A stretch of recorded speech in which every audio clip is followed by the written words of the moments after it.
नमस्कार प्यारे विद्यार्थियों, आज बात करते हैं अपने टॉपिक आवर्तफीजी पादपों में जनन के बारे में। आवर्तफीजी पादपों के जनन में पिछली क्लास में हमने बेसिक बात पढ़ी। उसकी संरचना के अंदर नर जनन अंग और मादा जनन अंग के बारे में पढ़ा। इसके साथ साथ उसकी संरचना के कौन कौन से भाग होते हैं उसके बारे में पढ़ा। तो प्यारे विद्यार्थियों, आज की इस क्लास में बात करने वाले हैं कि जो आवर्तफीजी पादप होते हैं, आवर्तफीजी पादपों के अंदर जो जननांग होते हैं, जननांग में मुख्य रूप से बात करें नर जननांग और मादा जननांग, तो उनके बारे में बात करते हैं। तो प्यारे विद्यार्थियों, देखना कि जो कुछ संरचना होती है, उस कुछ संरचना के अंदर हमने पढ़ा था नर जननांग। जो नर जननांग संरचना पढ़ी थी, उस नर जननांग जो होता है वह उमंग के रूप में होता है। और जो उमंग होता है उससे उमंग की जो एकल इकाई होती है, एकल इकाई, उसे पुंकेसर के नाम से जाना जाता है या फिर पुंकेसर कहते हैं। और इस पुंकेसर को स्टेमन कहा जाता है। अब बात करते हैं कि जो पुंकेसर संरचना होती है, वह जो नर जननांग होता है उस नर जननांग की एकल इकाई होती है। नर जननांग की एकल इकाई को पुंकेसर कहते हैं। तो जो पुंकेसर संरचना होती है, उस पुंकेसर संरचना को मुख्य रूप से बात करें तो लघु बीजाणु पर्ण के नाम से जाना जाता है या फिर लघु बीजाणु पर्ण कहते हैं। तो देखना कि जो पुंकेसर होता है, उस पुंकेसर की संरचना किस प्रकार से होती है। तो पहले विद्यार्थियों, जो पुंकेसर होता है, उस पुंकेसर की संरचना की बात करें तो पुंकेसर संरचना के अंदर कौन कौन से भाग पाए जाते हैं उसके बारे में बात करें। जो पुंकेसर संरचना होती है वह मुख्य रूप से 3 भागों से मिलकर बनी होती है। जो शीर्ष भाग होता है, उस शीर्ष भाग को परागकोश कहते हैं और इस परागकोश को एंकर कहा जाता है, इंग्लिश वर्ड है। और शीर्ष भाग को परागकोश कहते हैं। जिस स्थान से परागकोश संरचना जुड़ी हुई रहती है उस स्थान को योजयुक्तक कहते हैं या फिर संयोजयुक्तक कहा जाता है। Connective tissue, connective tissue. जो आधारित संरचना होती है, एक वृत्त रूपी संरचना, जो परागकोश को जो दल होते हैं उसके साथ जोड़े रखने का कार्य करती है और एक वृत्त रूप में पाई जाती है। इस वृत्त रूपी संरचना को कुतंतु के नाम से जाना जाता है, कि कुतंतु कहते हैं और इसे फिलामेंट कहते हैं। तो जो पुंकेसर संरचना होती है, उस पुंकेसर संरचना की बात की जाए तो मुख्य रूप से 3 भाग होते हैं। जो शीर्ष भाग होता है, शीर्ष भाग को परागकोश कहते हैं और जहां पर परागकोश संरचना जुड़ी रहती है उसे संयोजयुक्तक कहा जाता है। और एक वृत्त रूपी संरचना होती है, उसे कुतंतु के नाम से जाना जाता है, कुतंतु कहा जाता है। तो पुंकेसर संरचना होती है वो 3 भागों से मिलकर बनी है और पुंकेसर का जो शीर्ष भाग होता है उस शीर्ष भाग को परागकोश कहते हैं। तो देखना विद्यार्थियों, जो परागकोश संरचना होती है उसके बारे में बात करें। जो परागकोश संरचना होती है, उस परागकोश संरचना की बात की जाए तो जो परागकोश संरचना है वो किस प्रकार की होती है। परागकोश संरचना है उसके बारे में बात करें तो देखना विद्यार्थियों, ये एक प्रकार से द्विपाली संरचना होती है। इसमें 2 पालियां पाई जाती हैं। परागकोश संरचना जो है कैसी होती है, द्विपाली संरचना, अर्थात इसमें 2 पालियां पाई जाती हैं। अगर इस द्विपाली संरचना की बात करें या फिर परागकोश की शीर्ष भाग की बात करें, परागकोश की बात की जाए तो जो परागकोश होता है उस परागकोश को लघु बीजाणुधानी के नाम से जाना जाता है। परागकोश को लघु बीजाणुधानी के नाम से जाना जाता है और लघु बीजाणुधानी जिस पर्ण पर जुड़ी रहती है उसे लघु बीजाणु पर्ण कहते हैं और वही उमंग की एकल इकाई मानी जाती है। लघु बीजाणुधानी की संरचना एक द्विपाली संरचना होती है। अगर इस संरचना की बात करें, इसको खोलकर देखा जाए तो इस संरचना को देखने पर यह अंदर से इस प्रकार से दिखाई देती है।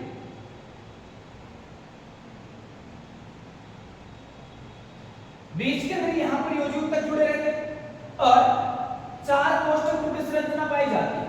अर्थात जो परागकोश की एक पाली होती है या फिर जो एंकर होता है, उस एंकर की एक जो पाली होती है उस पाली के अंदर 2 परकोष पाए जाते हैं। 2 परकोष पाए जाते हैं और इन परकोष संरचना को ही परागपिंड कहते हैं। इन परकोष संरचनाओं को ही परागपिंड के नाम से जाना जाता है। तो बात करें कि लघु विजाणुधानी है या जो परागकोश संरचना है वह द्विपाली संरचना होती है और प्रत्येक पाली के अंदर 2 कोष्ठक रूपी संरचनाएं पाई जाती है। अब बात करें कि जो परागकोश की आंतरिक संरचना होती है उस आंतरिक संरचना की बात की जाए तो परागकोश की आंतरिक संरचना को देखने पर परागकोश की जो आंतरिक संरचना होती है वह 2 प्रकार की कोशिकाओं से मिलकर बनी होती है या फिर परागकोश की संरचना का निर्माण 2 प्रकार की कोशिकाओं से होता है। जो पहली कोशिका होती है वह होती है प्राथमिक वित्तीय कोशिका और सेकंड होती है प्राथमिक बीजाणुजन कोशिका। प्राथमिक बीजाणुजन कोशिका या फिर primary sporogenous cells, primary wall cells, इनके अलग अलग कार्य होते हैं। ये जो परागकोश भित्ति संरचना होती है यह परागकोश भित्ति का निर्माण करती है। परागकोश भित्ति कोशिकाओं के द्वारा जो परागकोश होता है उसकी भित्ति का निर्माण किया जाता है, जबकि जो प्राथमिक बीजाणुजन कोशिका होती है उनके द्वारा लघु बीजाणु मात्र कोशिकाओं का निर्माण किया जाता है। लघु बीजाणु मात्र कोशिकाओं का निर्माण किया जाता है। अर्थात परागकोश में 2 प्रारूपिक या फिर प्रारंभिक कोशिकाओं की उपस्थिति पाई जाती है। फर्स्ट होती है प्राथमिक भित्ति कोशिका। इस भित्ति कोशिका के द्वारा परागकोश भित्ति का निर्माण किया जाता है। दूसरी कोशिका प्राथमिक बीजाणुजन कोशिका जिनको प्राइमरी स्पोरोजन सेल्स कहते हैं, वह लघु बीजाणु मात्र कोशिकाओं का निर्माण करती है। तो देखना अगर परागकोश भित्ति की बात करें तो मुख्य रूप से देखा जाए तो ये परागकोश भित्ति होती है, यहां से लेकर यहां तक पाई जाती है। ये परागकोश भित्ति होती है। अगर इस परागकोश भित्ति पर कट लगाकर इसके आंतरिक संरचना देखा जाए तो इस आंतरिक संरचना के अंदर मुख्य रूप से 4 स्तर पाए जाते हैं जिनको परागकोश भित्ति स्तर के नाम से जाना जाता है। तो देखना परागकोश भित्ति की आंतरिक संरचना के बारे में बात करते हैं।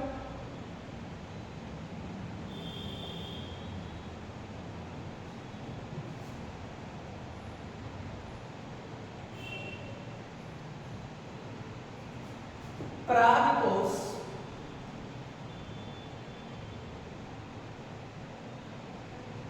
भित्ति की संरचना, जब परागकोश भित्ति की आंतरिक संरचना देखते तो आंतरिक संरचना के अंदर मुख्य रूप से 4 स्तर पाए जाते हैं। सबसे पहला जो बाहरी आवरण होता है उस बाहरी आवरण को एपिडर्मिस कहा जाता है या फिर इसे ही अधिचर्म कहते हैं। इसे ही अधिचर्म कहते हैं। अर्थात ये जो अधिचर्म संरचना होती है इस अधिचर्म के अंदर पाई जाने वाली जो कोशिकाएं होती है वह एक स्तरीय होती है। कोशिकाएं एक स्तरीय होती है और जो कोशिकाएं होती है वह रेखीय रूप में पाई जाती है। कोशिकाएं रेखीय रूप में पाई जाती है और एक स्तर के रूप में उपस्थित होती है और बाहरी स्तर का निर्माण करती है। और जो बाहरी स्तर होता है अधिचर्म, यह परागकोश भित्ति का सबसे बाहरी स्तर होता है। अगर इसकी बात की जाए तो इसका मुख्य कार्य क्या होता है? इसका मुख्य कार्य होता है अधिचर्म का जो परागकोश से संरचना होती है उसको बाहरी आघात और सुरक्षा प्रदान करने का मुख्य कार्य होता है। परागकोश भित्ति का जो बाहरी स्तर होता है अधिचर्म, उसका मुख्य कार्य होता है परागकोश को बाहरी आघात और सुरक्षा प्रदान करना। बाहरी आघातों से सुरक्षा प्रदान करना।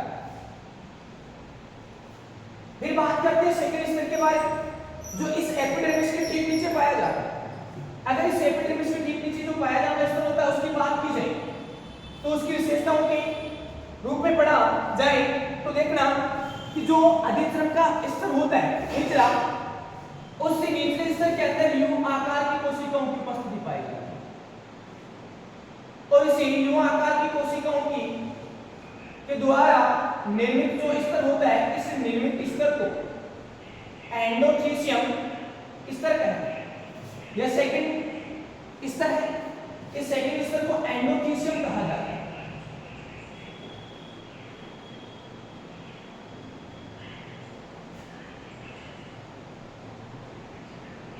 अंतः स्पीशियम यह अधिचर्म के ठीक नीचे स्थित होता है। अगर इस एंडोथीसियम स्तर की बात की जाए तो एंडोथीसियम स्तर की जो कोशिकाएं होती है, ये जो कोशिकाएं हैं इन कोशिकाओं की बात करें तो कोशिकाओं का आकार होता है यू आकार, कोशिकाओं का आकार होता है यू आकार। और कोशिकाएं एक स्तरीय रूप में पाई जाती, कोशिकाएं एक स्तरीय रूप में पाई जाती। अगर इस कोशिकाओं की बात करें तो इन कोशिकाओं के अंदर एक विशेष पदार्थ पाया जाता है और उस विशेष पदार्थ का नाम है एल्फा सेलुलोज, एल्फा सेलुलोज। अर्थात एंडोथीसियम स्तर कोशिकाओं के अंदर एल्फा सेलुलोज पदार्थ उपस्थित होने के कारण ही इन कोशिकाओं का आकार यू आकार होता है। एंडोथीसियम कोशिकाओं में एल्फा सेलुलोज पाया जाने के कारण ही इन कोशिकाओं का आकार यू आकार होता है। अब बात करते हैं इसके कार्य की। तो जो कार्य होता है वह होता है बेटा परागकोश, जो संरचना होती है उस परागकोश का जो प्रस्फुटन होता है। अर्थात जब परागकोश संरचना परिपक्व हो जाती, परागकोश के अंदर परागकणों का निर्माण हो जाता है, तो पराग के निर्माण के पश्चात जो एंडोथीसियम स्तर होता है वह टूट जाता है और इसके टूटने से परागकोश जो संरचना होती है वो टूट जाती है और परागकण स्वतंत्र हो जाते हैं। उस क्रिया को परागकोश प्रस्फुटन के नाम से जाना जाता है। फिर बात करें कि जो परागकोश प्रस्फुटन होता है उस परागकोश प्रस्फुटन के अंदर एंडोथीसियम स्तर की समस्त कोशिकाएं भाग नहीं लेती, कुछ कोशिकाएं भाग लेती है। जो कोशिकाएं परागकोश प्रस्फुटन में भाग लेती हैं उन कोशिकाओं को ओष्ठ कोशिका कहा जाता है, उन कोशिकाओं को ओष्ठ कोशिका कहा जाता है। अर्थात परागकोश प्रस्फुटन में भाग लेने वाली एंडोथीसियम स्तर की कोशिकाएं जो होती है उन कोशिकाओं को ओष्ठ कोशिकाओं के नाम से जाना जाता है। और यह जो कोशिकाएं टूट जाती है, टूटने के कारण परागकोश जो संरचना होती है उस पर छिद्रों का निर्माण हो जाता है और उन छिद्रों के द्वारा परागकोश में अंदर निर्मित जो परागकण होते हैं वो बाहर स्वतंत्र हो जाते हैं और स्वतंत्र होकर परागण क्रिया में भाग लेते हैं। तो दो स्तर कंप्लीट है। एंडोडर्मिस सॉरी एपिडर्मिस के ठीक नीचे जो स्तर होता है एंडोथीसियम, उसके बाद कंप्लीट। अभी इस एंडोथीसियम के ठीक नीचे जो स्तर होता है उसके बारे में बात करते हैं।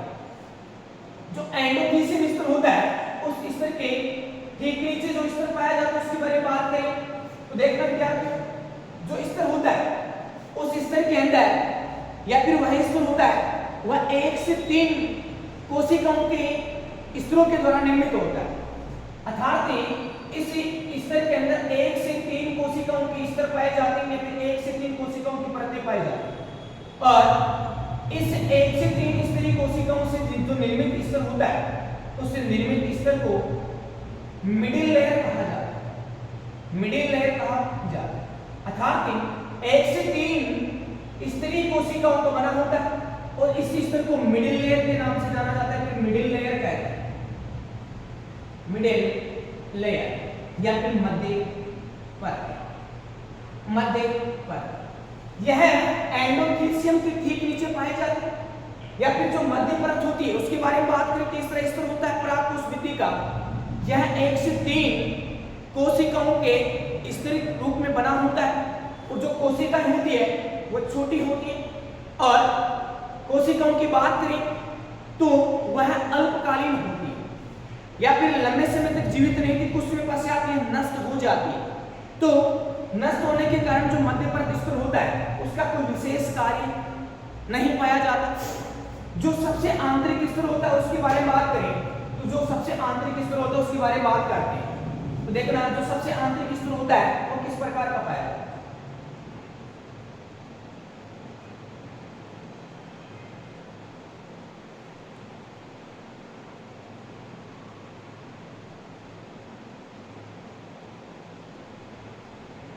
जो सबसे आंतरिक स्तर होता है परागकोश भित्ति का, उस सबसे आंतरिक स्तर को टेपिटम कहते हैं और इसे ही कहते हैं पोषोतक, इसे ही पोषोतक कहा जाता है। अब बात करें कि जो सबसे आंतरिक स्तर होता है उसकी क्या विशेषता हो, इसमें जो पाए जाने वाली जो कोशिकाएं होती है इन कोशिकाओं का आकार ढोलक के समान होता है या फिर ढोलकाकार होता है। किस स्तर बेटा, टेपिटम स्तर का जो कोशिकाओं का स्तर होता है या फिर टेपिटम स्तर होता है उसमें पाए जाने वाली जो कोशिकाओं का स्तर है उस कोशिकाओं का जो आकार होता है वो ढोल का आकार होता है।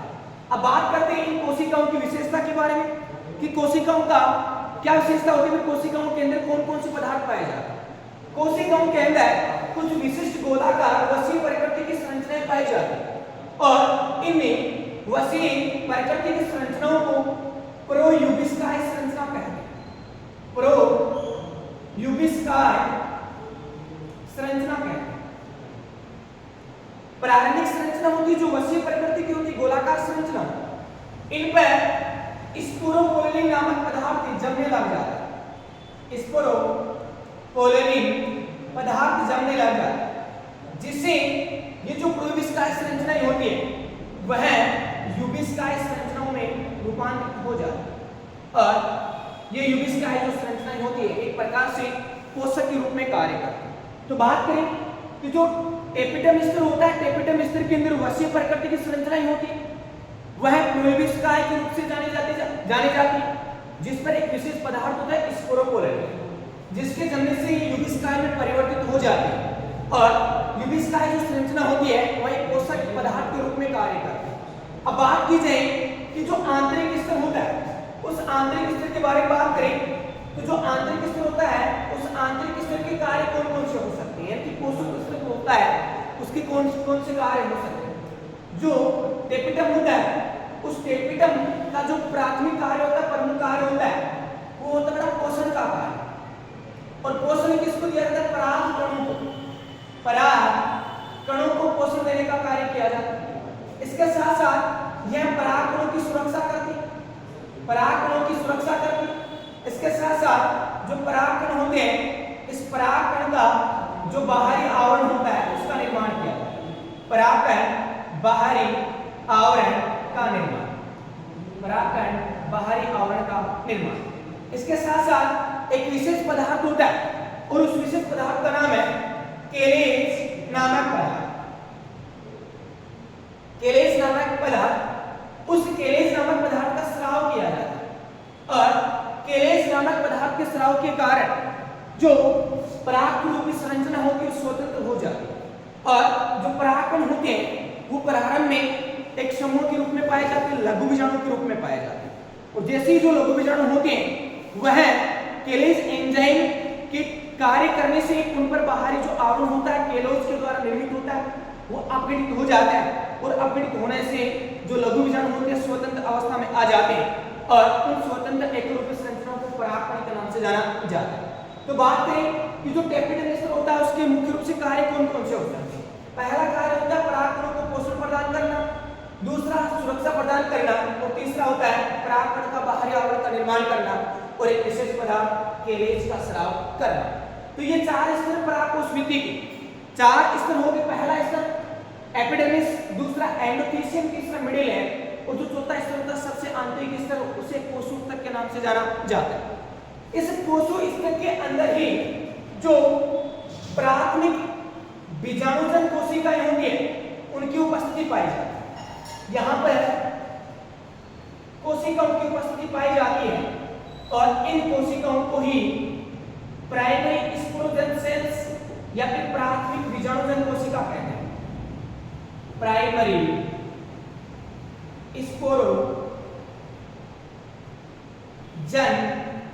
सेल्स, ये प्राइमरी स्पोरोजन सेल्स या फिर प्राथमिक बीजाणुजन कोशिकाएं होती है, यही आगे लघु बीजाणु मात्र कोशिकाओं का निर्माण करती है, लघु बीजाणु मात्र कोशिकाओं का निर्माण करती है।